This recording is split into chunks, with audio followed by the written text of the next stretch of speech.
Hi friends, my name is Trish Roberts. You're watching Faint Signals from Vegas. So there's a bit of rain today. Can't do it out in front of those nice beautiful 100-year-old trees that we have, 100-year-old eucalyptus, with paddy melons jumping around the background, so I have to do it underneath a shed.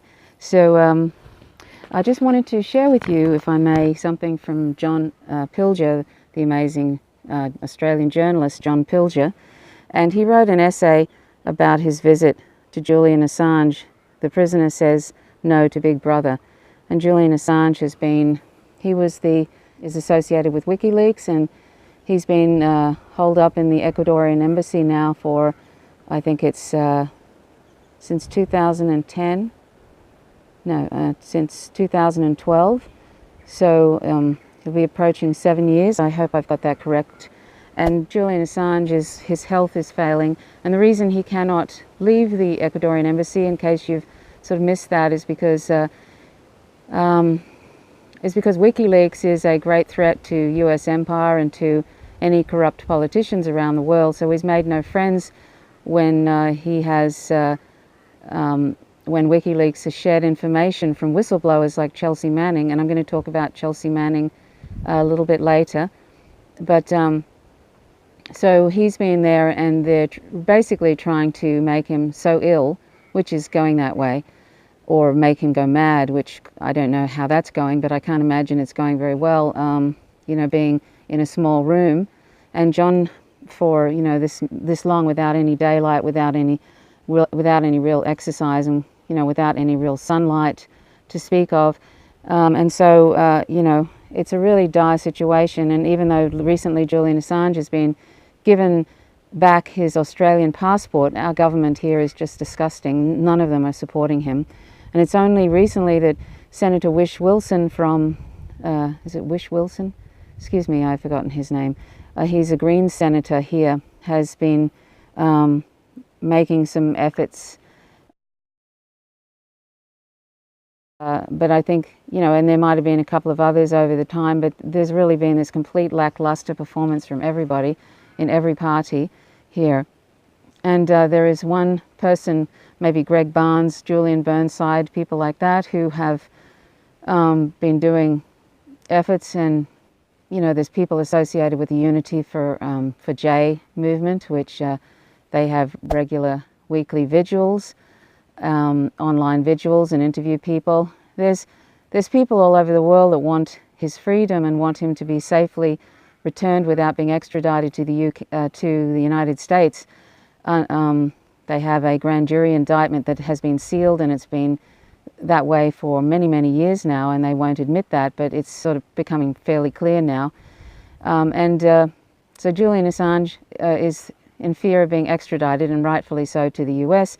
If he leaves the embassy, the British will probably arrest him, citing some skipping bail thing, and then they'll hand him over to the US, who will probably have a kangaroo court, and then they will lock him up, possibly torture him, maybe worse, maybe sort of execute him for espionage. They'll consider it espionage. It's just leaking whistleblowers. It's just releasing whistleblower reports, basically. He's being a publisher. That's his crime. A publisher, a journalist. That's his crime, in quotes. So that's what they'll probably do, and then they'll throw away the key. They'll put him in jail and throw away the key. So it's just a sort of really dire thing. And honestly, I have to say, over the years, I've done what I can to the extent that I can, trying to highlight this, and I've done numerous sort of videos on this on my channel, Faint Signals from Vegas, and I've called government officials, which is pointless. Penny Wong says her flag catcher in the office, Penny Wong is the Foreign Affairs Minister in the opposition, the opposition Labour Party, and she said, her flag catcher at the desk said, well, Ms. Wong can decide who she, sort of mentions and who she doesn't. That's charming, since he's an Australian citizen. They've just abandoned him. It's just appalling. I can't stand it. This and how they treat asylum seekers here is just appalling. I can't stand the way that this is here. It's deteriorating so badly, particularly with a right-wing government. But the opposition, the Labour Party, is really not much better. It's appalling with this asylum seeker in Nauru, and Manus Island and now Christmas Island. It's just appalling. But anyway, I'm going to share with you a few paragraphs from John Pilger's essay.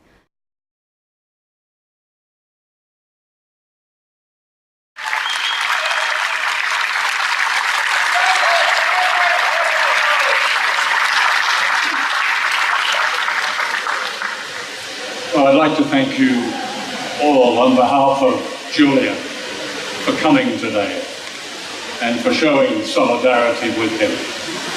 That's a critical first stage in getting Julian freedom.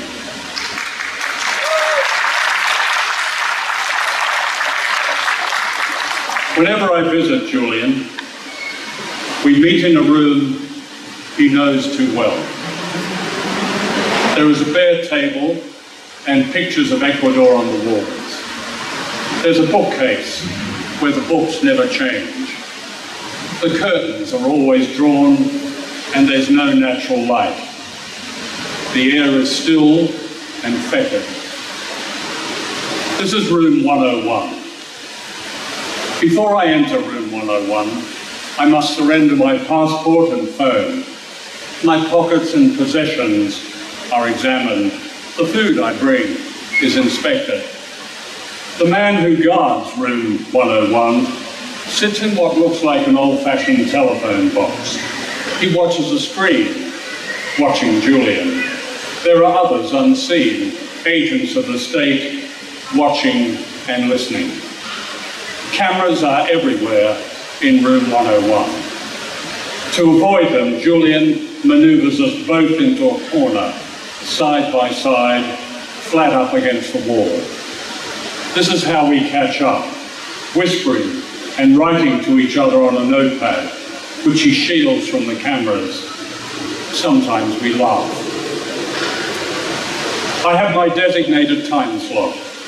When that expires, the door in room 101 bursts open and the guard says, "Time is up." On New Year's Eve, I was allowed an extra 30 minutes. And the man in the phone box wished me a Happy New Year, but not Julian. Of course, room 101 is the room in George Orwell's prophetic novel 1984, where the thought police watched and tormented their prisoners, and worse, until people surrendered their humanity and principles and obeyed Big Brother. Julian Assange will never obey Big Brother. Yes.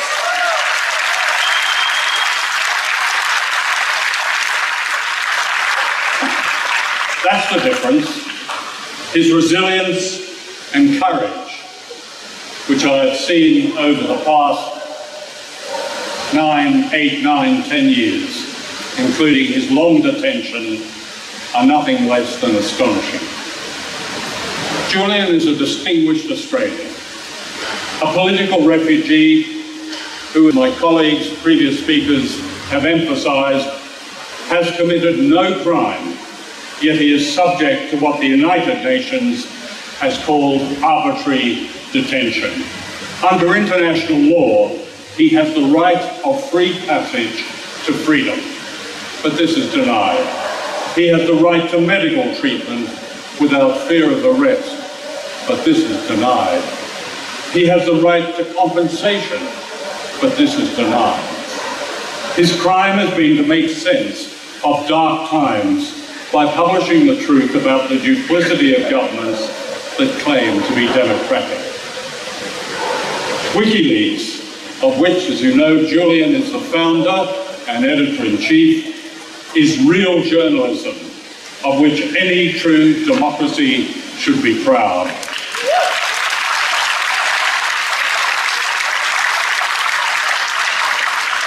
It has a unique and impeccable record of authenticity and truth-telling, which no newspaper, no TV channel, no radio station, no BBC, no ABC, no New York Times, no Washington Post, no Guardian can equal. Yeah.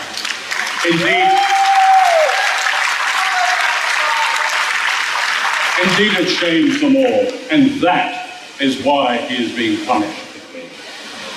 Perhaps she was merely acting on instructions when she flew to London and Washington in July last year with her ministerial chief of staff, who had signalled that the Australian Foreign Minister would raise Julian's case and begin the diplomatic process of bringing him home. Julian's father had written a moving letter to the then Prime Minister Malcolm Turnbull, asking the government to intervene diplomatically to free his son. He told Turnbull that he was worried Julian might not leave the Ecuadorian embassy alive. Julie Bishop had every opportunity in the UK and the US to present a diplomatic solution that would bring Julian home. But this required the courage of one proud to represent a sovereign, independent state, not a vassal.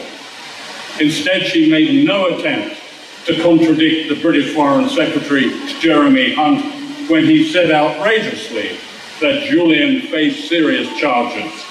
What charges? There were no charges. Australia's Foreign Minister abandoned her duty to speak up for an Australian citizen. Prosecuted with nothing, charged with nothing, guilty of nothing. Will those feminists who fawn over this false icon at the Opera House next Sunday be reminded of her role in colluding with foreign forces to punish an Australian journalist? One whose disclosures have shown that rapacious militarism has smashed the lives of ordinary women all over the world. In Iraq alone, 700,000 widows. So what can be done? I urge you to build a campaign to demand that the Australian government fulfills its obligations to its citizens and uses its diplomatic authority to bring Julian home. A government that was prepared to act in response to a public campaign to rescue the refugee football player Hakim al-Arabi from torture and persecution in Bahrain is capable of bringing Julian Assange home.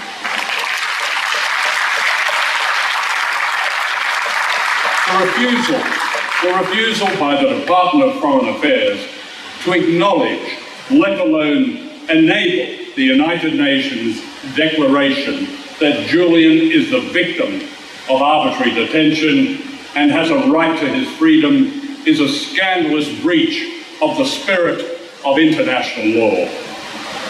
DFAT's cynical silence is no less than shameful and not the behaviour of a democracy. So the question for us is this: why has the Australian government made no serious attempt to free Assange? Why did Julie Bishop bow to the wishes of two foreign powers? Is it because so much of this democracy has been traduced by its servile relationships and integrated with lawless foreign power? Make no mistake, the persecution of Julian Assange means the conquest of us all, of our independence, our self-respect, our intellect, our politics, our compassion, our culture. So put away your phones, stop scrolling, organise, take direct action, occupy, make a noise, be brave, defy the thought police. If Julian can stand up to them, so can you and so can all of us. Thank you. That's pretty dire. I didn't actually realise until I read that it was so dire. Meaning I didn't know that it was worse than what it was, which was already dire. And I find just even thinking about this, I couldn't imagine that I could go, 2 weeks in a room without feeling like that, particularly, and even without all those sort of almost like, well, they're like prison type rules, really. I don't think I could. And at least when you're even in solitary confinement, you get an hour's time to walk around, to actually have some exercise. He doesn't even have that. But I don't think I could last 2 weeks even just with in a room like that, even without all the rigid sort of prison-like rules there are. So I don't know how on earth he's managing, coming on 7 years. It's just appalling, and this is just a human rights abuse abomination, is what it is. And my government is quite happy to let him rot there, and quite happy to see him handed over to the United States for them to just throw him in prison and throw away the key, or worse. I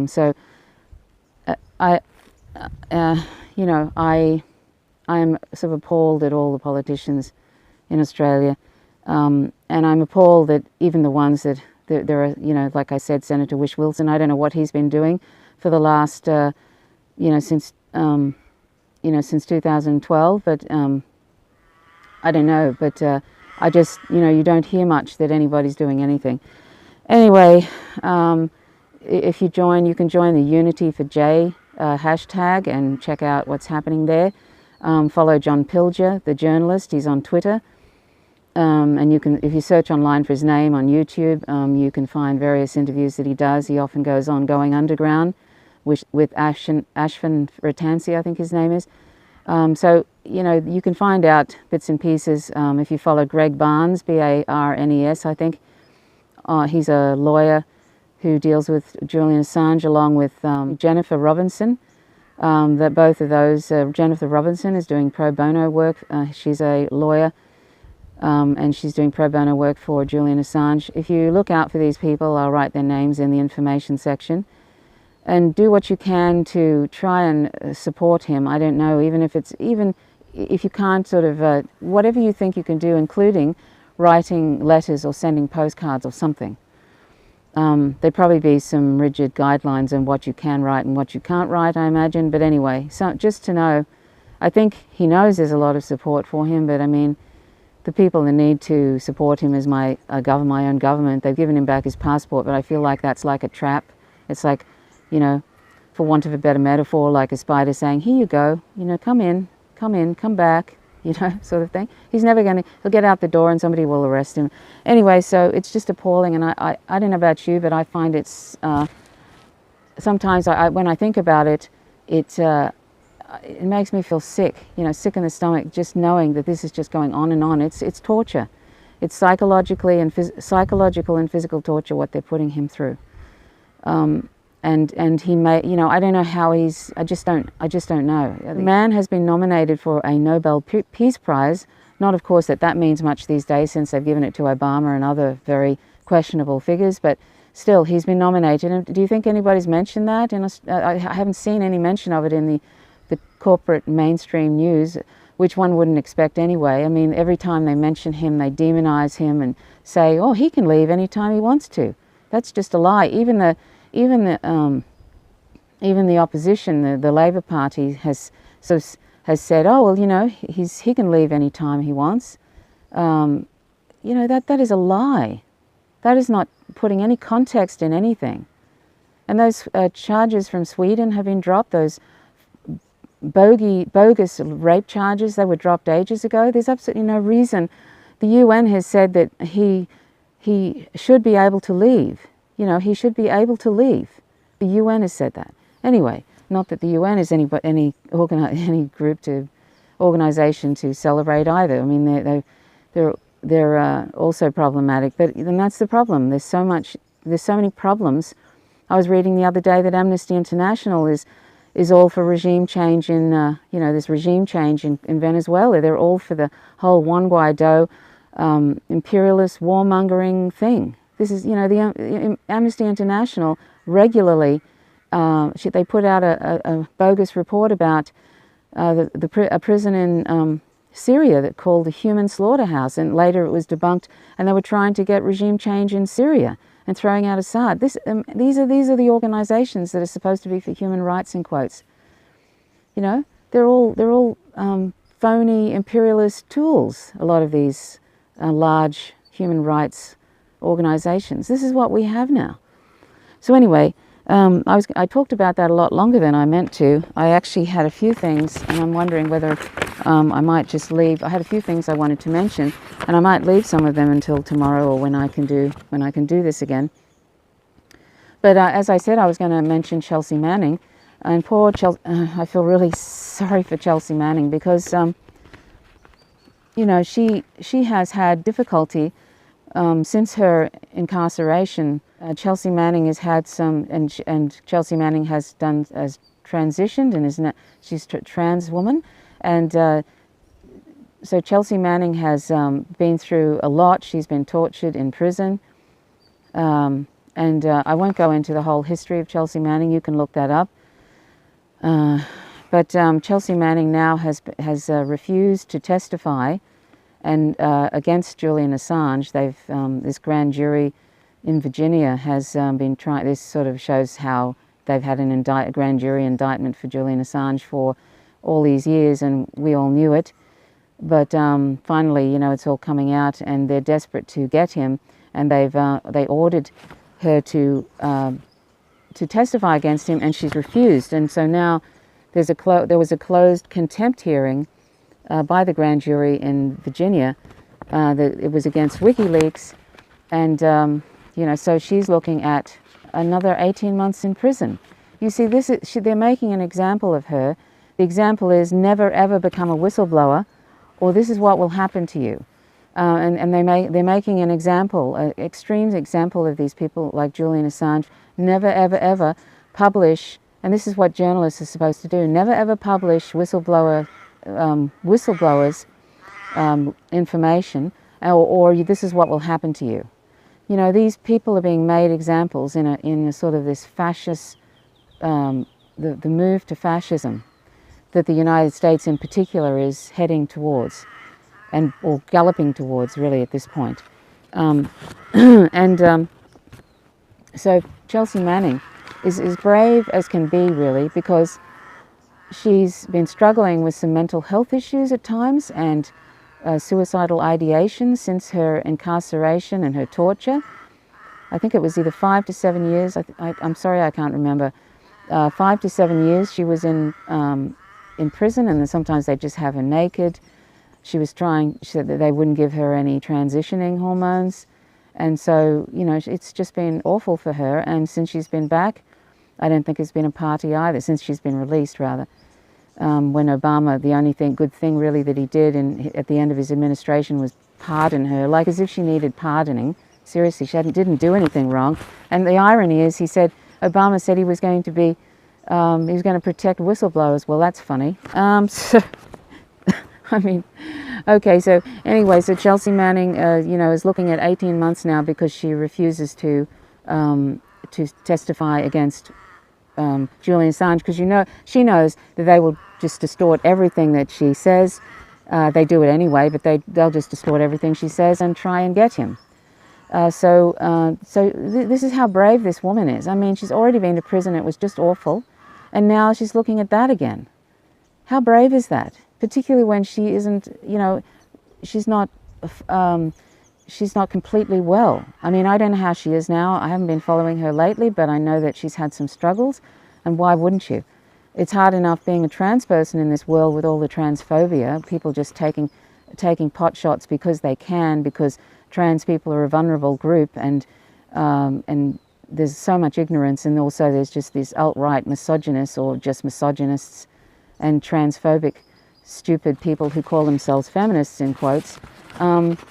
You know, that there's nothing feminist about vilifying a group and being so, and boiling things down to this essentialist thing. Anyway, so I should post, actually, I will post, the Empire Files did something on trans rights, and it was a really good thing. I'll post that and you can check it out for those of you who may not understand this issue. But we need to understand this issue, and in Tasmania, I've been an ally of trans rights. There's some legislation going through, and I've been involved with that, getting that legislation through, and hopefully it will be, something good will come out of it in this month.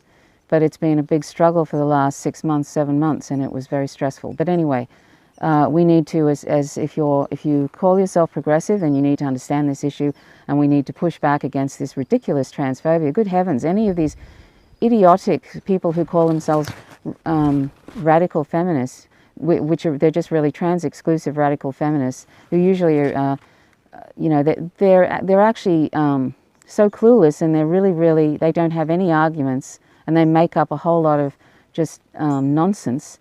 And they're not feminists, you know. I've refused to call them radical feminists. They're really just transphobic women who have some sort of essentialist thing and just refuse to acknowledge that there is gender diversity in society. There always has been. It's not something new.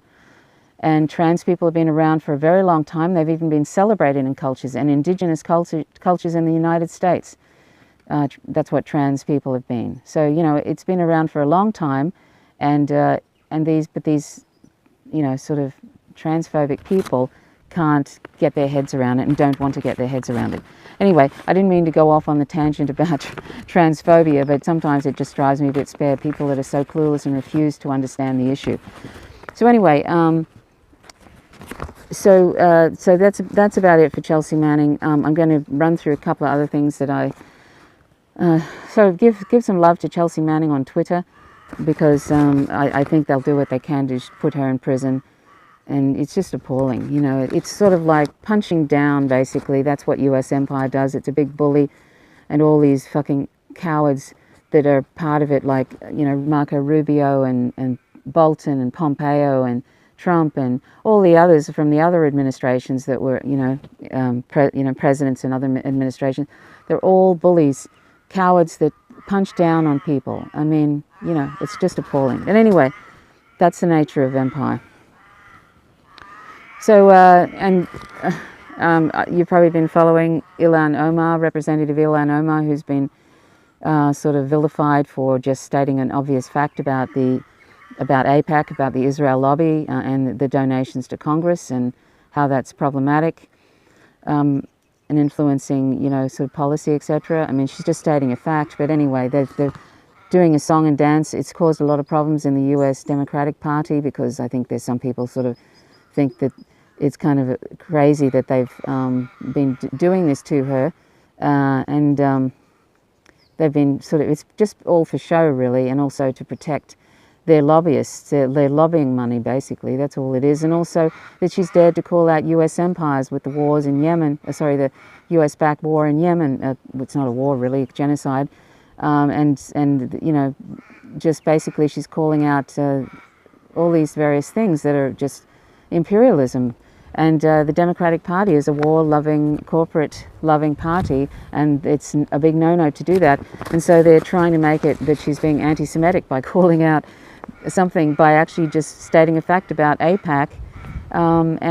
Anyway, it goes on. The House Senate Committee chairman was saying, oh, well, I'm not going to remove her, but, you know, she really needs to sort of get it together with this anti-Semitism and just stop being anti-Semitic, and, you know, but she's young, and all this patronizing stuff, you know.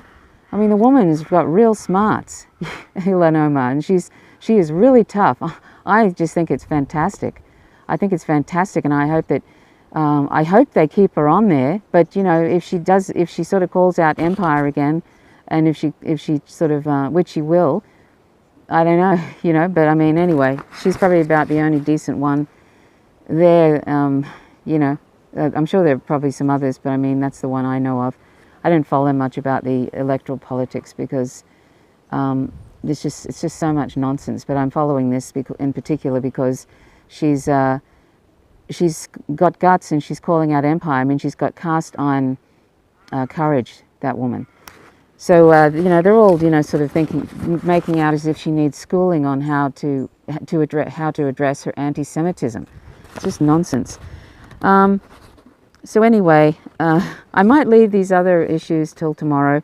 I was going to talk about the End Times pastor who has been invited by AIPAC, speaking of AIPAC, to give a speech. Now, this End Times pastor talks about, this is amazing.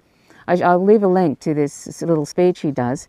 He regularly talks about the Antichrist being Jewish, right? So he's anti-Semitic, and AIPAC is inviting him to speak.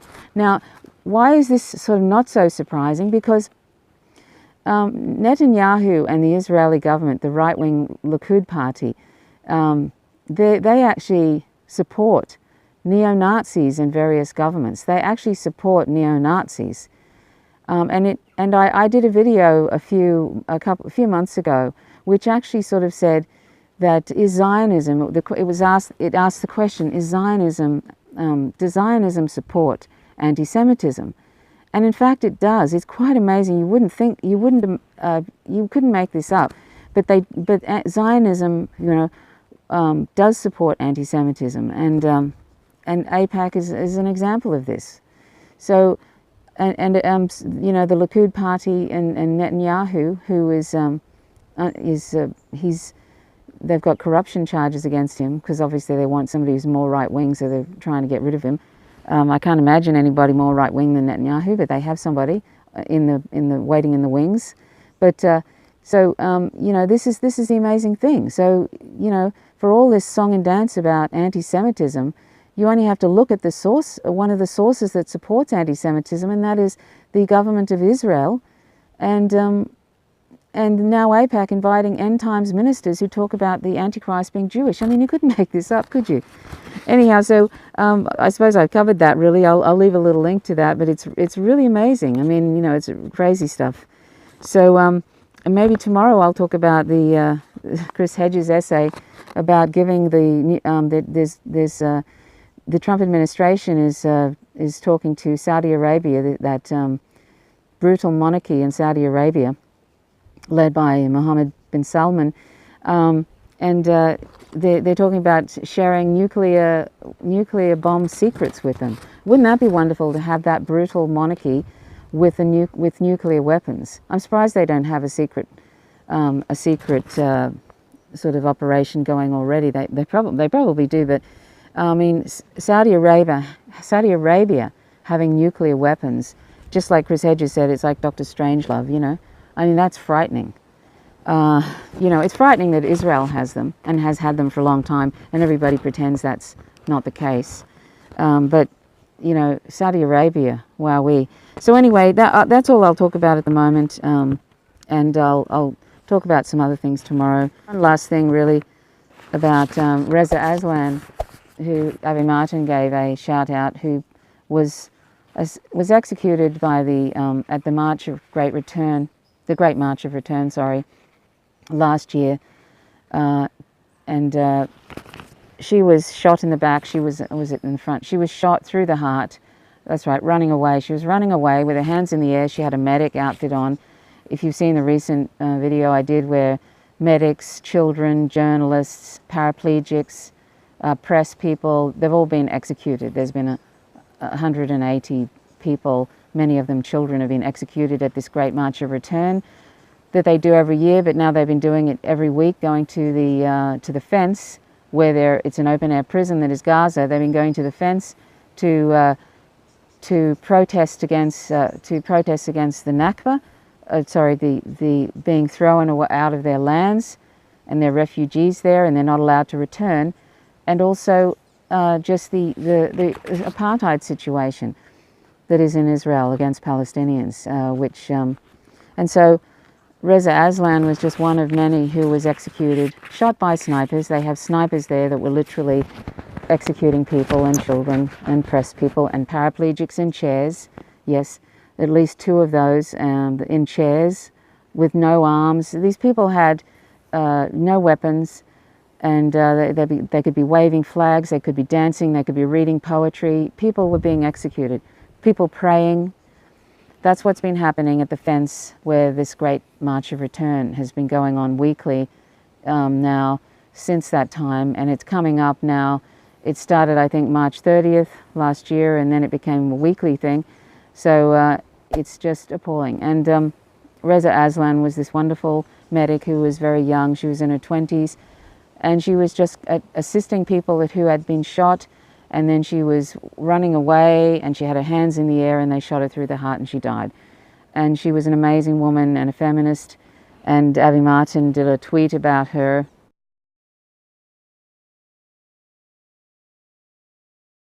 Saying how she just thinks about her and how she never saw a day of freedom, Reza Aslan.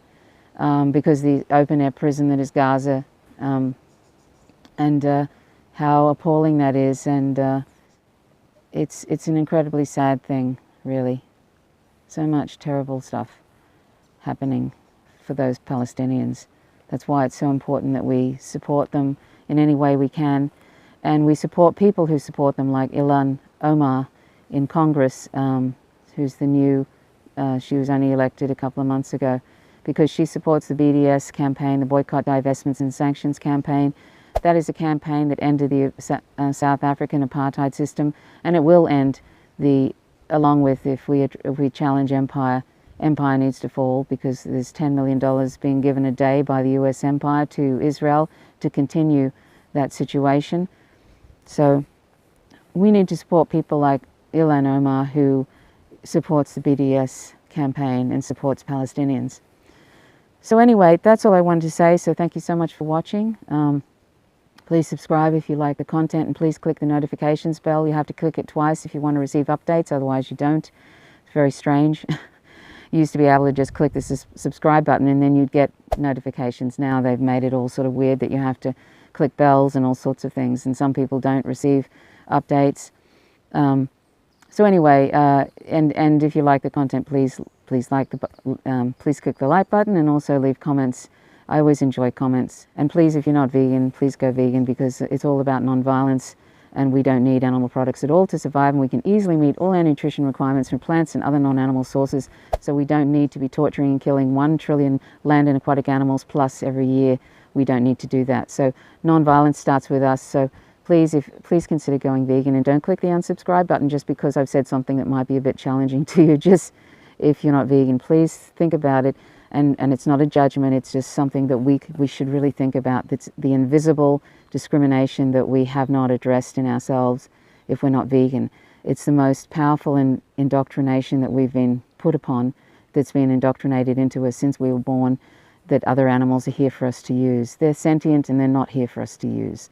They're sentient and they belong on this planet just like we do, and they should be able to live their own lives just like we do, and not bred into existence to be enslaved and then to be tortured and killed so that we can have a few moments of palate pleasure. That's just not what their purpose was at all, meant to be. Their purpose is the similar, just being another earthling on this planet and enjoying this planet, what's left of it. Okay, so anyway, thanks so much for watching. My name is Trish Roberts. You're watching Faint Signals from Vigo. Till next time, bye for now. This is not a drill. This is an emergency. The life of my son, journalist Julian Assange, is in immediate and critical danger. I thank you all for being here and listening to a mother's plea to ask your help to save him. Despite Julian being a multi-award-winning journalist, much loved and respected for courageously exposing serious, high-level crimes and corruption in the public interest, he is right now alone, sick, in pain, silenced in solitary confinement, cut off from all contact, and being tortured in the heart of London. The modern-day cage for political prisoners is no longer the Tower of London. It is the Ecuadorian embassy. Here are the facts. Julian has been detained nearly 8 years without charge. That's right, without charge. For the past 6 years, the UK government has refused his request for access to basic health needs, fresh air, exercise, sunshine for vitamin D, and access to proper medical and dental care. As a result, his health has seriously deteriorated, and his examining doctors warn these detention conditions are life-threatening. A slow and cruel assassination is taking place before our very eyes in the embassy in London. In 2016, after an in-depth investigation, the United Nations ruled that Julian's legal and human rights had been violated on multiple occasions, that he'd been illegally detained since 2010, and they ordered his immediate release, safe passage and compensation. The UK government refused to abide by the UN decision. The US government has stated Julian's arrest as a priority, They want to get round the US journalist protections under their First Amendment by charging him with espionage. They will stop at nothing to do it. As a result of the US bearing down on Ecuador, his asylum is now under immediate threat. The US pressure on Ecuador's new president resulted in Julian being placed into strict and severe solitary confinement for the last 7 months, deprived of any contact with his family and friends. Only his lawyers could see him. 2 weeks ago, things became substantially worse. The former president of Ecuador, Rafael Correa, who rightfully gave Julian political asylum from US threats against his life and liberty, publicly warned that when US Vice President Mike Pence recently visited Ecuador, a deal was done to hand Julian over to the US. He stated that because of the political cost of expelling Julian from their embassy was too high, the plan was to break him down mentally. A new, impossible, inhumane set of rules and protocols was implemented at the embassy to torture him to such a point that he will break and be forced to leave. At the same time, a member of the Ecuadorian government repeatedly tries to cancel his Ecuadorian citizenship so he can be extradited directly to the US. While his lawyers challenge this latest violation of his human rights under the Ecuadorian constitution, their government lawyer has warned Julian that even his very testimony describing his suffering could be in breach of their new protocol and grounds for embassy expulsion. They have denied him visits from his lawyers for 4 days before the next hearing on Monday, jeopardising the preparation of his case and further increasing his isolation, anxiety and stress. They are setting my son up to give them an excuse to hand him over to the US, where he will face a show trial. Over the past 8 years, he has had no proper legal process.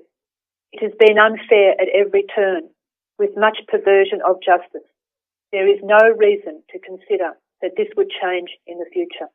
The US WikiLeaks grand jury producing the extradition warrant is held in secret, has 4 prosecutors but no defence and no judge. The UK-US extradition treaty allows for the UK to extradite Julian to the US without a prima facie case. Once in the US, the National Defence Authorisation Act allows for indefinite detention without trial. Julian could very well be held in Guantanamo Bay and tortured, sentenced to 45 years in a maximum security prison or face the death penalty. My son is in critical danger because of a brutal political persecution by the bullies in power whose crimes and corruption he has courageously exposed when he was editor-in-chief of WikiLeaks. The same corrupt entities who in government tut-tut about bullying, fake news and human rights. These same bullies are bullying my son to death. It would appear that courageous, truthful, multi-award-winning journalism is now life-threatening. The legal channels have been subverted and are therefore unlikely to save him. Because this is a transnational political persecution by a savage superpower in collusion with its allies, saving Julian will require the outrage of the people of the world. I'm asking you to make a noise, a big noise, and to keep making a noise until my son is freed. We need to make our protests against this brutality deafening. I call on all you journalists to stand up now, because he is your colleague and you are next. I call on all you politicians who say you entered Parliament to serve the people to stand up now. I call on all you activists who support human rights, refugees, the environment, and are against war, to stand up now because WikiLeaks has served the causes that you fight for and Julian is now suffering for it alongside of you. I call on all citizens who value freedom, democracy and a fair legal process to put aside your political differences and unite and stand up now. Most of us don't have the courage of our whistleblowers or the journalists like Julian Assange who publish them so that we may be informed and warned about the abuses of power. But we can stand up en masse and protect them. Throughout history, when the abuses of power became too much for the people to bear, they united and stood up and stopped them. This is a moment when we must say no. This is enough. We, the people, will not stand by and watch this brave journalist die.